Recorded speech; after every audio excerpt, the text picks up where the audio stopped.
रात का अंधेरा गांव की उस सुनसान सड़क पर चुपचाप फैला हुआ था। आसमान में बादल छाए हुए थे। चांद की रोशनी भी कहीं खो गई थी। हवा ठंडी और नम थी, जैसे किसी पुरानी याद की तरह चिपक रही हो।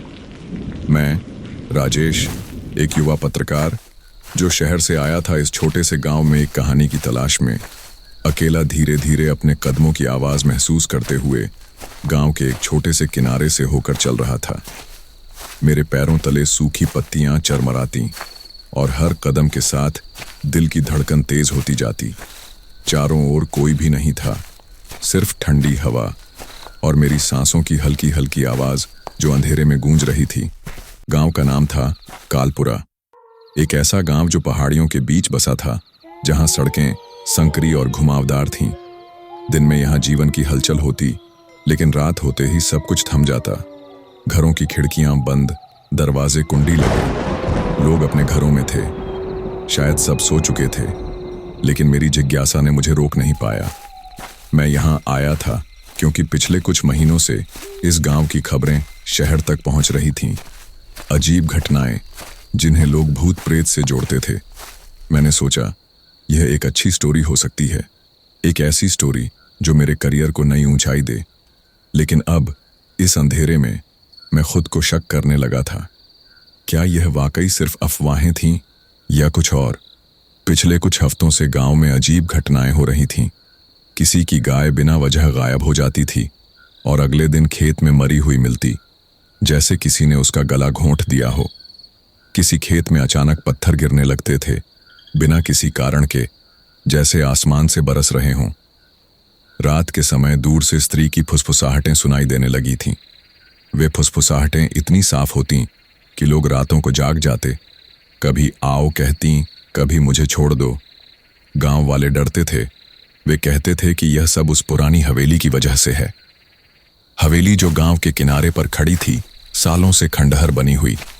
सब लोग कहते थे कि वह दुल्हन की आत्मा है, एक ऐसी आत्मा जो सदा के लिए उस हवेली में फंसी रह गई। कहानी पुरानी थी, लेकिन हर कोई उसे अलग अलग तरीके से सुनाता। कोई कहता कि वह दुल्हन अपने प्रेमी से धोखा खाकर मर गई थी। कोई कहता कि शादी की रात ही उसकी हत्या हो गई।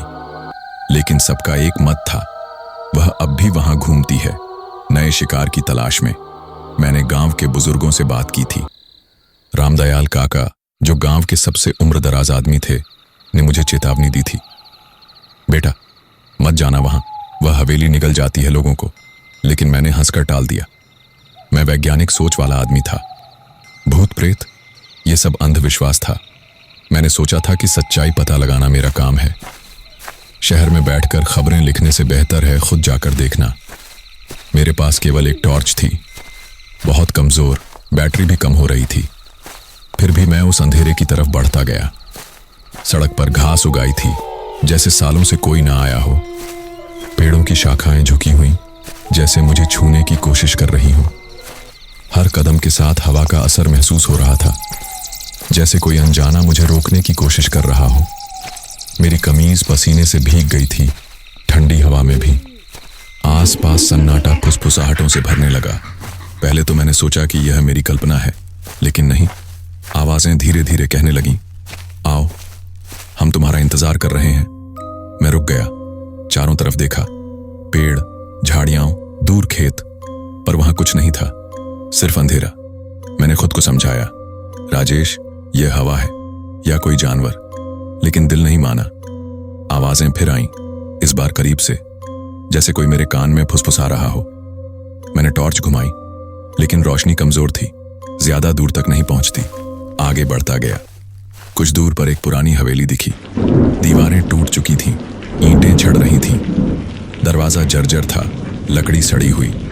हवेली की छत पर चमगादड़ उड़ रहे थे, उनकी चीखें अंधेरे में गूंज रही थीं।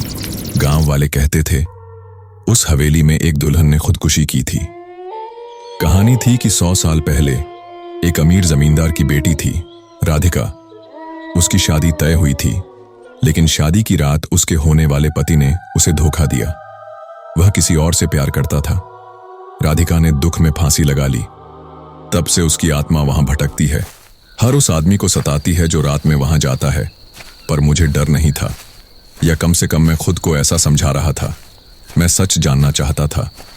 क्या यह सच में भूत है या कोई इंसानी साजिश, शायद कोई चोर गिरोह जो गांव को डरा रहा हो।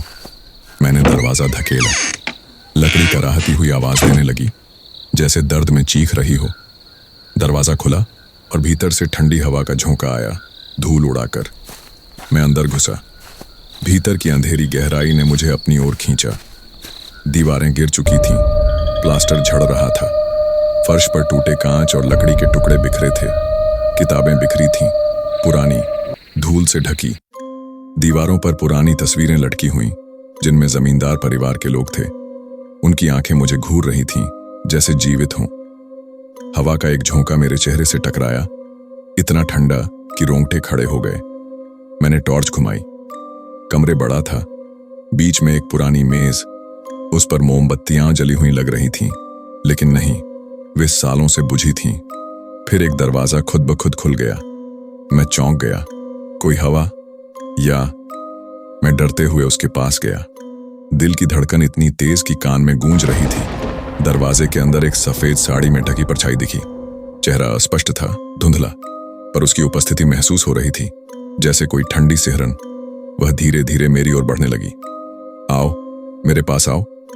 आवाज आई, इतनी नरम लेकिन डरावनी। मैं खुद से कह रहा था, कुछ नहीं है, ये सिर्फ भ्रम है, हवा का खेल या मेरी थकान। पर कदम खुद ब खुद उसके पास बढ़ते गए। मैं रुकना चाहता था, लेकिन पैर नहीं माने। परछाई धीरे धीरे बड़ी होती गई, जैसे फैल रही हो, फिर अचानक गायब हो गई, जैसे कभी वहां थी ही नहीं। मैं चारों तरफ देखने लगा।